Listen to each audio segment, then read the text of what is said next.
中美对抗定胜负的关键在哪儿？结果已经出来，美国如何用30年时间打造一个彻头彻尾的败局？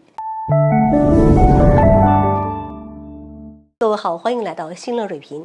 从美国对华发动芯片战、频繁打台湾牌的姿态，就可以看出中美已经开始了真正意义上的较量对抗。那么在这个过程中，中美如何对抗、定胜负的关键核心在哪儿，以及对抗结果预测是外界重点关注的核心问题。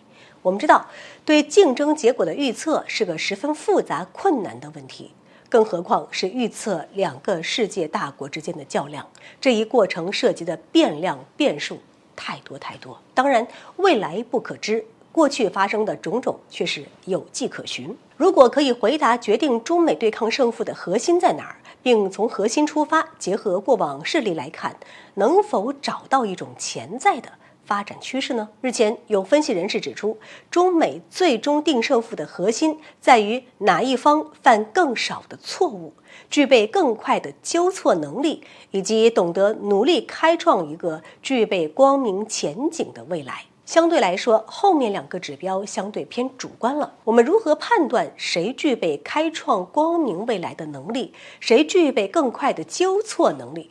但是谁犯了更少的错误，或者是谁犯的错误更多，却是摆在台面上无可辩驳的客观事实。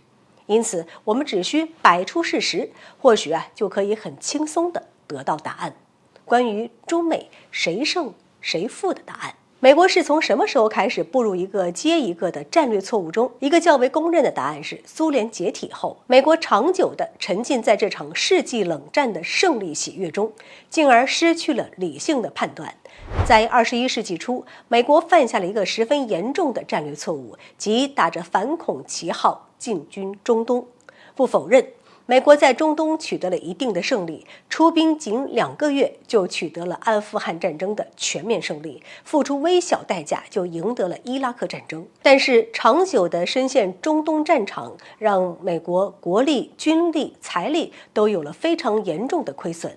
在深陷中东战场20年之际，美军终于承认了这一战略失败，做出了战略撤离动作。在最新的俄乌战场上，美国的介入手法有所转变，概括来说就是扶持乌克兰同俄罗斯打一场代理人之战。但介入手法的改变并没有阻止这一决策滑向战略错误那边。美国智库指出，俄乌冲突延宕，美国无利可图。智库列出了美国介入俄乌战场的4个好处，比如进一步削弱俄罗斯等。但随之而来的是介入冲突的9个代价。从好处与代价的数量可以明显发现，美国介入俄乌冲突就是一个典型的战略失误。而且介入冲突的好处是微小的，但代价却是巨大的。